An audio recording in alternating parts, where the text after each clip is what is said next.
This is Story and Rain Talks, the Story and Rain podcast.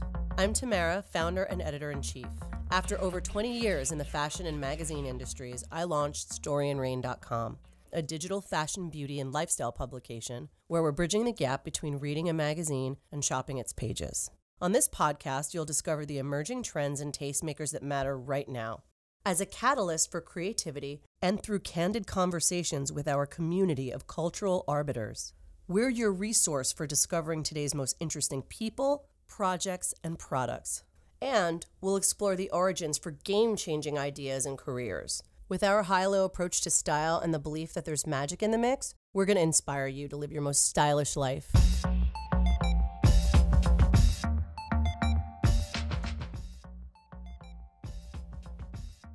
On this exclusive podcast, I'm talking to writer, comedian, documentarian, and host Chelsea Handler.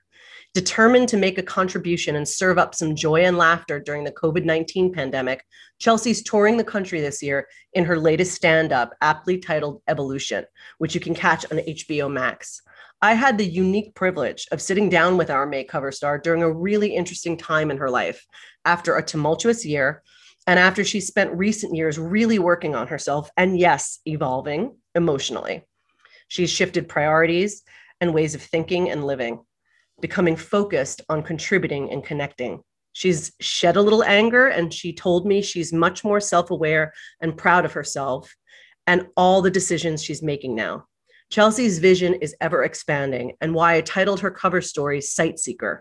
I was excited to ask about and get to know Chelsea Handler, the brilliant creative, a person who constantly has her eye on the prize. And that prize is learning, seeking, and educating. Always one to immerse herself in a topic or a subject. On this podcast, we discuss her next big ideas and what we can expect from her future rantings. We talk about her intense creative process and how it's important to let her brain relax, allowing it to be a receptacle for new, unique ideas. Of course, we discuss life pre-evolution, and we discuss Trump. Yes, we talk cannabis. We talk a lot about Chelsea, the host and interviewer, and her return to the talk show medium. We talk boyfriends and female friendships, kids, never for her, and marriage, yes, maybe. We got into pandemic peeves and masking and how she's kept an eye on her mental health this year. When we talk about what she's been watching and wearing, Chelsea is hilarious. There's so much more. Really excited to share this intimate look into the life of one of our favorite artists. Here's Chelsea Handler. Hey, Chelsea, it's good to talk to you. First, I want to talk about your talk show series for Netflix, because I absolutely love that combination of content. The bits and the skits, a little BTS, the traditional talk show piece, combined with your interviews with people like teachers and activists, former prisoners, and my favorite, the dinner party conversations. You've said you're burnt out on interviewing, but do you see yourself coming back to the talk show? Are there plans for that, even loose plans? I think a dinner party conversation series from you would be fantastic. Yeah, that would be fun, actually. The dinner parties are always fun to do. I usually incorporate those into like a documentary series that I'm doing. I'll always try and throw them in, whether it's a talk show or a documentary or any way you can incorporate them, because it's nice to have real conversations with celebrities when sometimes, well, not so much now, but for a long time, you would only see celebrities promoting their projects rather than getting personal. And so now we're living in a different kind of vibe. The more personal, the better. And those conversations really flowed so well. They were just such great conversations. Well, that's why alcohol is a good thing to lubricate your guests with. You know what I mean? If you want people to talk, you should give them a little alcohol. Chelsea, were people really, I was wondering about that actually. I was watching those episodes. I'm going, are people actually drinking? Is it like water in their glass, or is that wine? No, most people were drinking. I mean, some people didn't drink, but they were obviously not invited back, which is fine because it's a one-time dinner party. So you don't really even have to invite them back. That's right. You've literally interviewed everyone: actors, politicians, spacemen, activists. Which group do you like talking to the most, or is variety kind of the spice of life? Well, I mean, I really like to learn when I'm talking to somebody. I'm interested, I want to learn about what they know about, and I like studying people. I think it's interesting to just hear about people's lives, personal lives. I like interpersonal affairs, all that sort of stuff. So there's not a favorite. I think I just was burned out on celebrities for a while because it was all I did. I felt like I had so much more to share and so much more to learn. So yeah, I could see myself coming back to it now that I've had enough space from it and I'm getting to do projects that I really want to do and with meaning. I think I would have a much clearer vision of how I would want to proceed in a show like that. So yeah, it probably will happen at some point. I'm looking forward to that. What makes for a bad guest? Somebody who can't be real. Does that happen a lot? Yeah. I mean, you're probably the best person in the universe to handle that. You probably have all these clever ways of handling that. What is the ratio of this person showing up and they're not showing up? Oh, I guess probably like 70-30. So 70% of guests are there to really, but I guess it depends what you're interviewing people about. That's for celebrities. There's 30% of people who don't have a lot to say and are very nervous. Some people are just really nervous. And then that's hard too. Again, alcohol is a great elixir for that. So, but I think it's just about a general, are you able to put people at ease and are you a conversationalist, right? Remember when Jay Leno would interview people, it wasn't like there was any rapport. He was a late night comic. You know what I mean? There was like, there was like two separate entities sitting there. Yeah. So it's evolved. Now it's different. People have to have conversations. You can't just do an interview. There's no charm in that. What kind of guest is intimidating to you? Or is that no longer the case? I loved your bit with Maria Shriver where she was critiquing your interview style and giving you tips. Is there anybody that intimidates you at this point in terms of an interview? No, I mean, I'm more relaxed in an interview setting than I am probably in person. I love that. I love the formality of me being able to interview somebody because obviously I'm not formal. So once I'm in that position, I can always have fun with it because it's my job to ask them questions. And that's what I would want to do anyway. But intimidates me. Yeah, I'm sure. I don't know who would intimidate me. It's intimidating to me when people are shy. That intimidates me because it's hard to get in. Right. Speaking of interviews, what are your thoughts on Harry and Meghan? I think she's very brave. Do you feel drained after your interviews with people? And if so, how do you recover from giving away all that energy? Would you say? No, I don't feel drained at all. I mean, only if it's like terrible. And I was there with them for like an hour. Right. It can be draining, but no, it's always an adventure, right? Talking to someone you don't know is always a little adventure. And if you can hit it off, then that's even more fun. Right. And it's surprising because you don't know the person and then you can have comedy between you and, you understand the other person's shtick. But when you don't hit it off or you're not gelling, then yeah, that can be a little bit taxing. And how's the energy that you expel and take in from stand-up different from the energy that you expel and take in from creating and hosting either a series or a documentary or a talk show? Well, I think with any of those projects, the 3 projects that you mentioned, I think you are interacting with other people. So it's natural for it not to be all about you. It's a conversation and your focus isn't solely on you. With stand-up, you're the only person up there holding a microphone. So you're the only person that can be heard in the entire stadium or theater or whatever you're performing in or comedy club. Do you like how I ordered that? Yes. But stand-up is a very, very self-absorbed medium. You have to be really into talking about yourself. But does that feel better? You've got everyone's attention and everyone's obviously paid to be there to listen to you. Does that feel more comfortable, I guess is my question.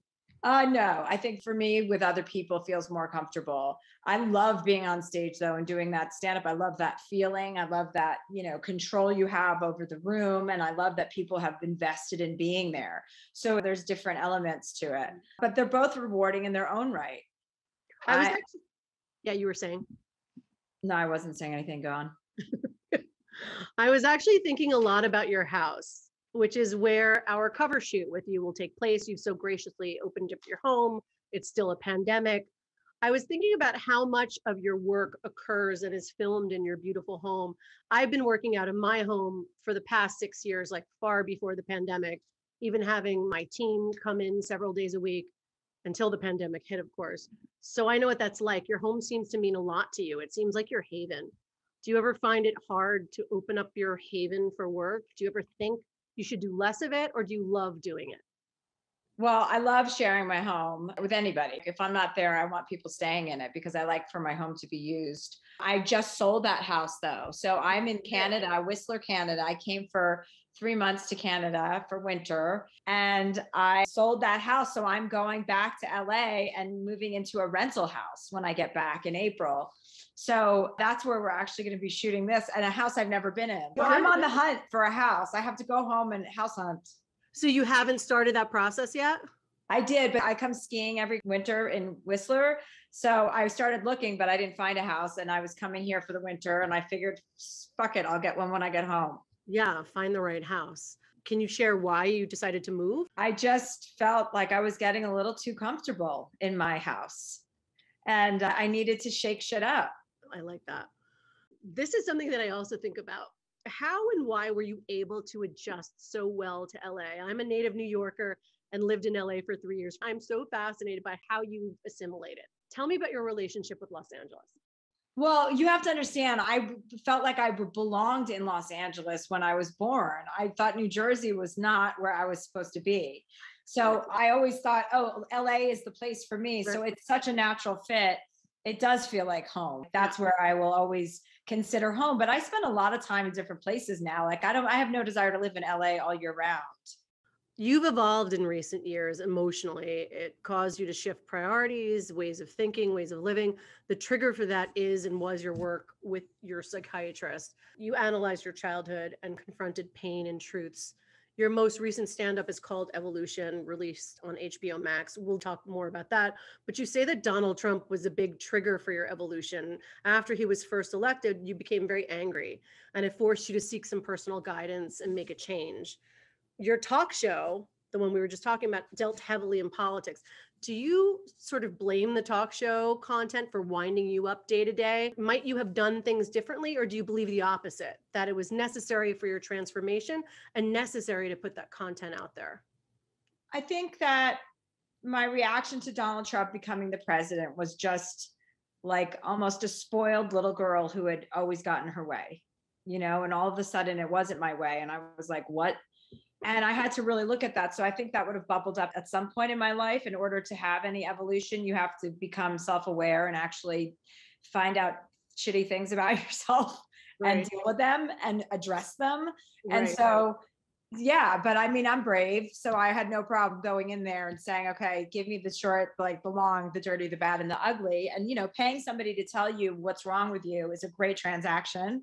And that not everybody can afford, so I took it very seriously. And I found out a lot about myself, and I found out a lot about my entitlement and my selfishness and the way I've moved through the world in certain respects at such an alacrity because I was avoiding, one of the biggest heartbreaks of my life. So it resulted in all this commotion, and it makes you become very introspective because then you start to think, what would I be like if that event hadn't happened? Would I be a different person? Would I have had the need to prove myself to everybody, all of this stuff. So you start to think about, well, who am I and what am I here to do? Is it just to collect? No, it can't be that. It's to contribute, right? And it's to connect. So I had a little bit of a growth spurt at 40. Some people do, if we're lucky. Were there any other factors that contributed to your making a change? How did you know enough was enough? Were you hard to be around? Were your friends telling you to take a look at yourself? Yes, definitely. I was hard to be around. I was angry all the time. I was addicted to the 24-hour news cycle, but it was just something to throw my anger at. Like that was the perfect thing to be angry about. When in fact, the anger was much more deeply rooted. It became unmanageable. That everyone says you wake up to yourself when it starts to become unmanageable, right? When the thing that's working for you no longer works for you. My anger was funny and silly, and then it got really angry. And then all of a sudden, people would see me coming and be like, oh my God, get away from me. All she talks about is Donald Trump. Get out of the way. I'm very perceptive. So it's if there's any, you're not lacking instinct for people. Like you could feel, right. Right. So anyway, yes, that's how it all went down. And I'm a much better person for it. I'm much more self-aware and I'm proud of myself now. I like everything I do and the decisions that I make instead of going back and being like, oh, I could have said that a little differently. I say things the right way now.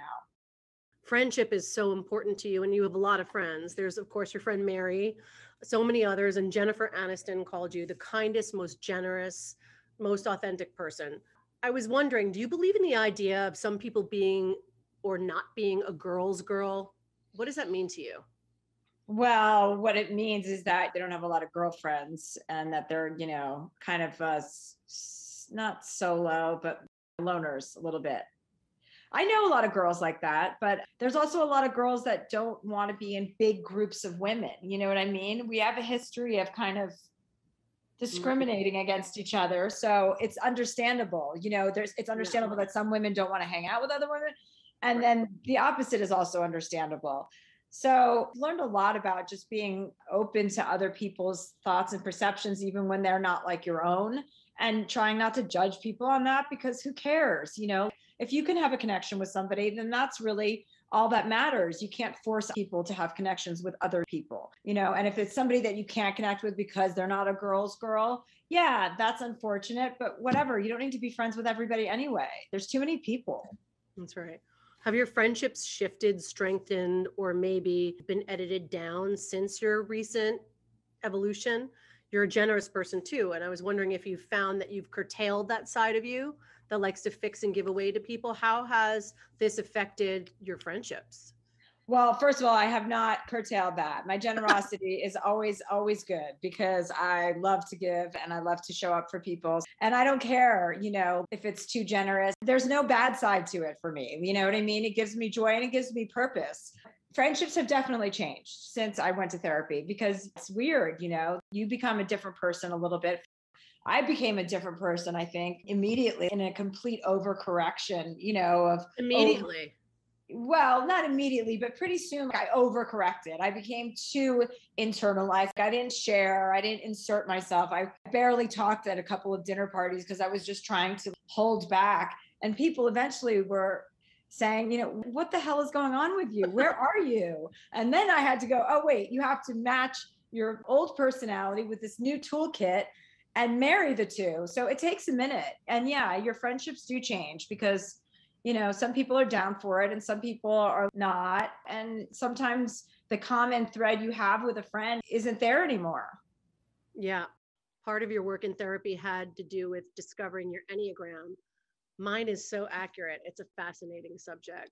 Mine is the one that's close to yours. You're an 8, I'm a 7. Oh, 7 is a good one. I think that's what I am. Those are the easiest people to get along with, 7s. Oh, I like that. How often does understanding your Enneagram guide your choices day to day? Are you thinking about who you are within that framework? I mean, I'm just more aware that that's my personality type. I don't fight it. Like, I'm like, oh, that's your personality. Yeah, go in and fix this problem or go, be this woman. My friend is going through a difficult time. I want to be the best friend. I want to be the person that you can rely on the most. And that's not a bad thing. So I don't have to alter it. I just accept it now instead of question it. And understand it. And given where you are emotionally, have your thoughts on marriage and having children changed? You've stated time and again that you don't want either, but has that changed for you in any way? No, I'm never going to want kids.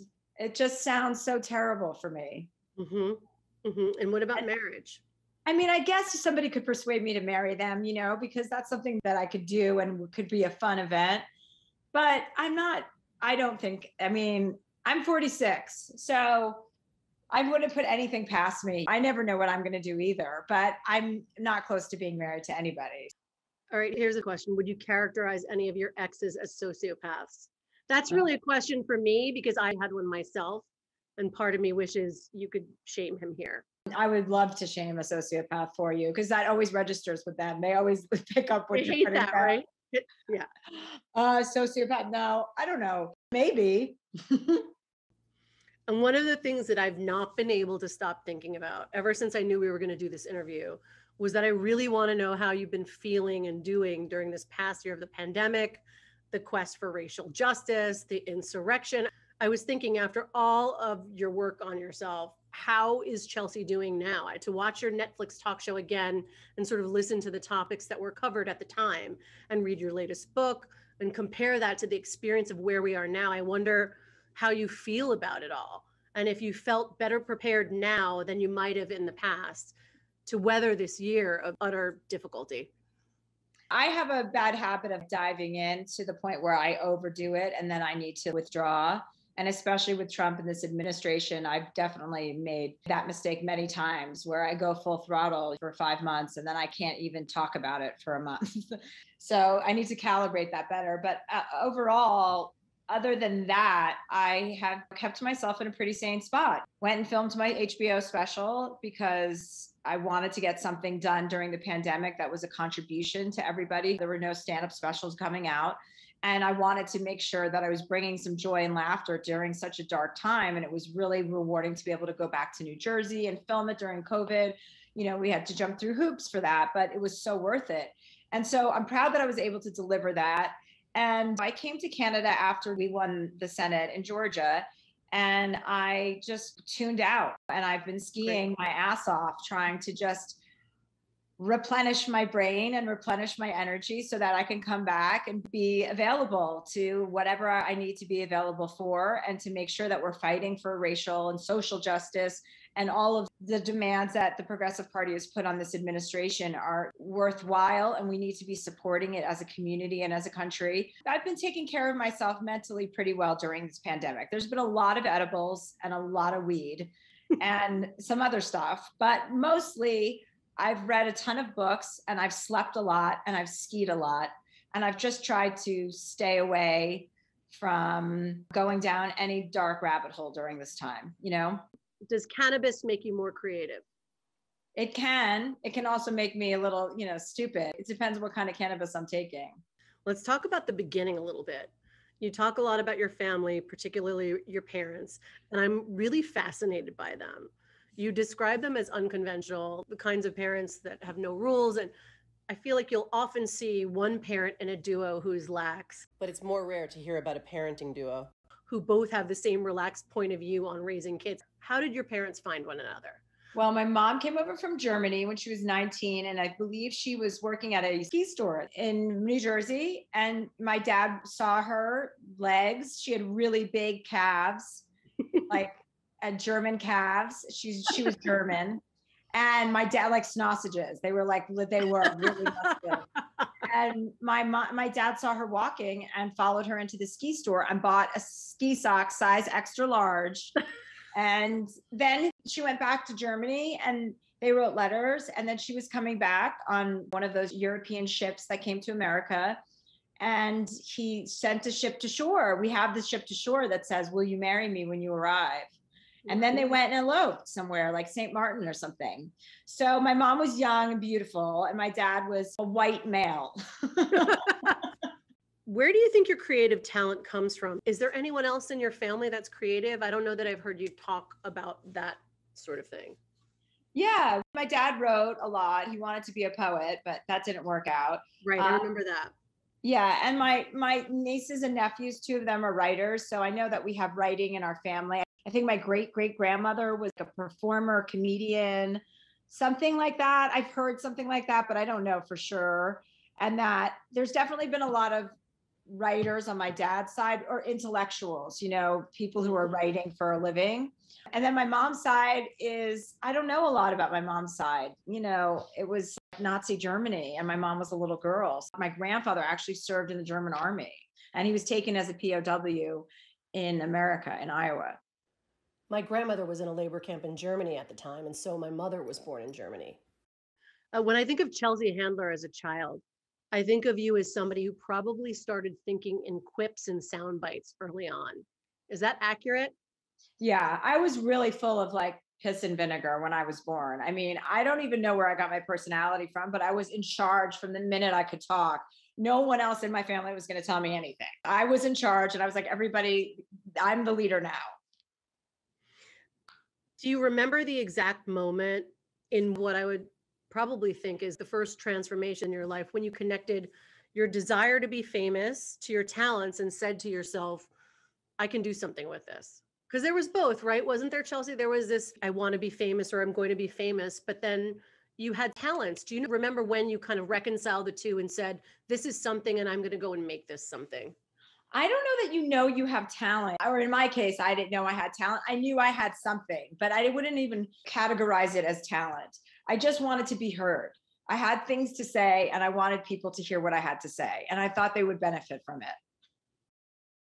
We just discussed this. You said you wanted to be famous. Do you think that was due to your parents' backseat style of upbringing and how your brother's tragic death contributed to that and the lack of attention you were getting? Or is it that instinct that people have where they feel like they are destined for big things? Well, I mean, I thought that, but I think both things are true. I thought I was destined for big things. And I also was neglected or wasn't given the sound stage that I thought I deserved growing up. So it reared its head in this way.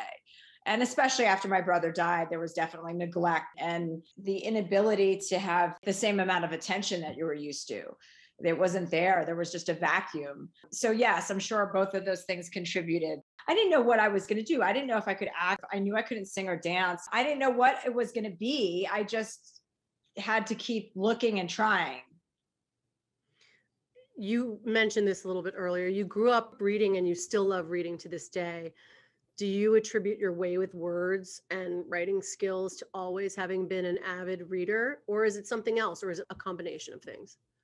I'm verbal, so that practice is what makes me more verbal. Reading doesn't hurt, it only helps, right? Your vocabulary. I certainly know many more words than I would have had I not read them because I look every word up that I don't know. So, yes, definitely. And how do your processes for comedy writing and book writing compare? How are they similar and how are they different? Do you have to get in a different zone for each? Yeah, they kind of bleed together in a way. If I write a book, usually it's a true story that I can easily make into stand up because when I do stand up, it's basically a string of stories about real things that have happened in my life. So the two kind of cross over a great deal. In a bit from evolution, I loved your irritation with massage, how the massage therapist always wants to make a big deal about how we need to take our time getting off the table. And there's always that cup of water that no one ever wants. It's all ridiculous. As if most people don't know how to give themselves water or get off of a table.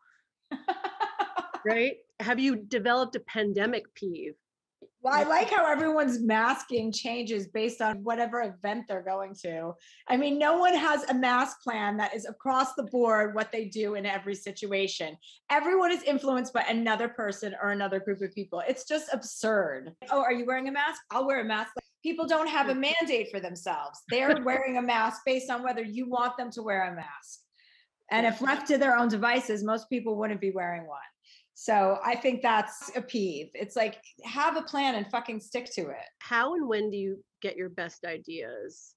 Of course, the world could look at your body of work and see recurring themes and see the subject matter that's important to you. But is there a way in which ideas spark within you? And do you carry them around with the goal of turning them into something? Yes, I think there are certain creative times in your life where you're really creative and then you put it out there, and then you recover from that. And then there's another creative juice. And certainly that's my pattern anyway.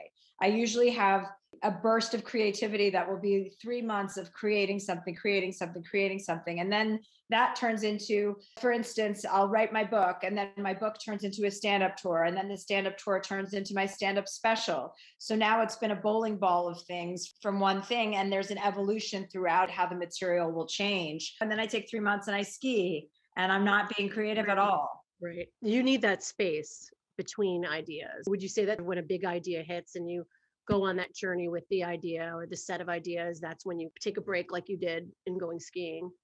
Yeah, and you have to let your brain stop. You have to let your brain relax if you want something unique to come to it. I speak for myself, obviously, but I like to give everything a rest and not to be so focused on, oh my God, what am I going to do right? What am I going to create? I don't want to be anal retentive about anything. How and where do you record your ideas? Is it the notes app on your phone or is it notebooks? Are you the kind of person that wakes up in the middle of the night and has to jot things down? Yeah, I write a lot of notes down, handwritten notes, and then a month after I'll go through them. Or they could sit there for 2 months and then I'll sit down and be like, okay, these are stand-up notes.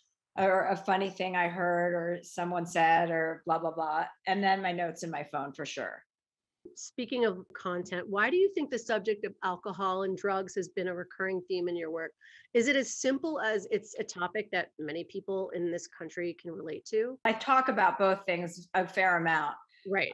I believe in normalizing things that people like to stigmatize. So the more you can talk about abortions, drugs, and alcohol like it's no big deal, then it becomes less of a deal. Yeah. Your documentary on being white and privileged is particularly timely right now. When you look back at Hello Privilege, it's me, Chelsea. How do you feel about it?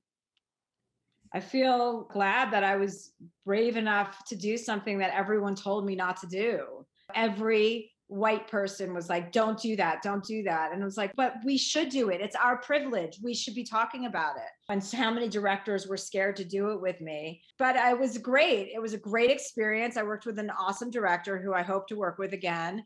And it was thought provoking, and people responded to that in a great way. And I think white people have a bigger responsibility to show up and choose projects where you're putting yourself on the line and exposing your own entitlement and privilege as often as possible. We have to all be braver. I remember at the beginning of your documentary, you're at a talk at USC and you're called out for your use of the word Uganda in the title of your book and your show. And then someone quite literally says to you, being here to learn about white privilege is the definition of white privilege. I was wondering if you saw that coming, or were you surprised by those comments and views? I'm always ready for that. Right. But I didn't see it coming. No, I didn't see it coming, but I also wasn't surprised. The rapper Jelly Roll, also in that documentary, said something that resonated with me, which was that generally speaking, ultimately the problem our country has is that there's a constant need to put people in boxes. I was wondering what your view on that is. He chalked it up to we're all striving to put people in boxes all the time, and that's the overarching problem. I would agree with that for sure. Yeah. On stage for your evolution show, you have a bowl of oranges next to you. And you explained that in the beginning of therapy with your psychiatrist, Dan, he offered you an orange that he'd picked from a tree of his, and that it opened up everything for you, and you began hysterically crying. Now that you've had a lot of time to reflect on that moment, why do you think it hit you that way? Was it a simple act of kindness, something somebody was thinking of giving to you that struck you? You've said that your own generosity gives you joy and gives you purpose. What was it about that moment that hit you the way that it did? Because it required me to be vulnerable. It required me to say thank you to a man for doing something nice for me. And I wasn't able to or willing to do that. And in that moment, it was the realization of that.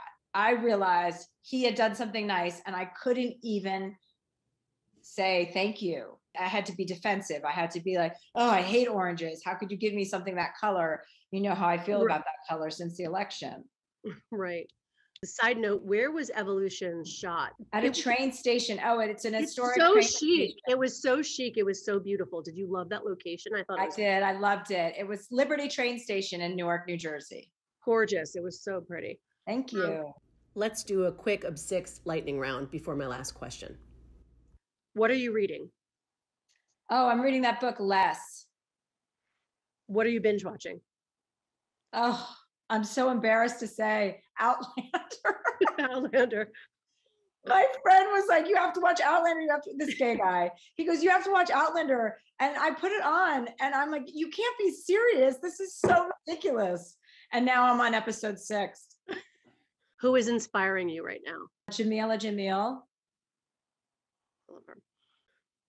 What do you use on your skin? Oh, Liz Earle. What do you like wearing these days when you're not skiing? I've been dressing like a ski bum. I wear sweatpants around town to the supermarket. I mean, flannel shirts. I look like, a late stage lesbian. What's the first thing you're going to do when there really is true freedom from the pandemic? I'm going to go to a country that I haven't been to. Wanderlust is hardcore right now. Here's my last question for you. There's a quote from your book, Life Will Be the Death of Me, that I loved. You say some people are just interested in surviving. Doing their best doesn't even occur to them. That's kind of profound, really. Education, learning, and seeking are so important to you and the basis for a lot of your content. What new subjects are you interested in today? I'm very interested in death. I'm very interested in parenting. I have a lot to say on parenting because I have an objective look at all sorts of different kinds of parenting, and I know what's up. As a single person who chose not to contribute to all of the children in the world, I think I have something to say on the subject. In general, I'm going to do something big with parenting because I am ready to. But you asked me what subjects I was interested in. So I'm just going through parenting, death, anything with travel and learning, anything with experiences I haven't had, all sorts of drugs. Thanks so much, Chelsea. Thanks for being on the podcast. Bye. Thank you.